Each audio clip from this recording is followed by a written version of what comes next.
అరే ఇలా గుడికొచ్చి దేవుడికి దండం పెట్టుకొని ఒక 5 నిమిషాలు గుళ్ళో కూర్చుంటే అబ్బా వచ్చే ప్రశాంతత ఉంది చూడు మావా. ఈ ప్రపంచంలో ఎక్కడా దొరకదంటే నమ్ము. అవును బాబా, నువ్వు చెప్పింది కరెక్టే. అరే గుడి అంటేనే ప్రశాంతకు నిలయము. అందుకే మన పెద్దోళ్ళు ఆ రోజుల్లో చెప్పారు, వారానికి ఒక రోజున గుడికి పోటరా కొంచెం ప్రశాంతంగా ఉంటుందని. అవునరా, మనం గుడికి రావడం చాలా తక్కువ కదా. ఎప్పుడో వచ్చిన 1-2 సార్లు కూడా అమ్మాయిల కోసం వచ్చేవాళ్ళం. అందుకే గుళ్ళో ఉన్న ప్రశాంతత మనకు తెలియదు. ఈరోజు శివరాత్రి కదా, మనం భక్తితో వచ్చాం.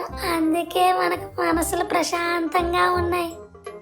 ఈరోజు శివరాత్రి కాబట్టి మంచిగా రాత్రి అంతా జాగారం చేసామనుకో ఇంకా మంచిగా ప్రశాంతంగా ఉంటుంది.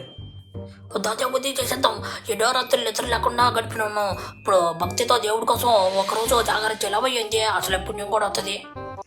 ఐడియా బాగానే ఉందిరా, కానీ మీకు తెలుసు కదా నేను నిద్రకు ఉండలేనని. అరే బుడంకాయగా కాసేపు సరదాగా కబుర్లు చెప్పుకుందాం, సినిమాలు చూసుకుందాం. అసలే ఈరోజు ఇండియా పాకిస్తాన్ మ్యాచ్ కూడా ఉంది. అబ్బా, ఇన్నుంటే మనకు నిద్ర ఏమవుతుంది. అరే ఒరి బుడంకాయగా, నా దగ్గర ఒక ఐడియా ఉందిరా నీకు నిద్ర రాకుండా ఉండటానికి.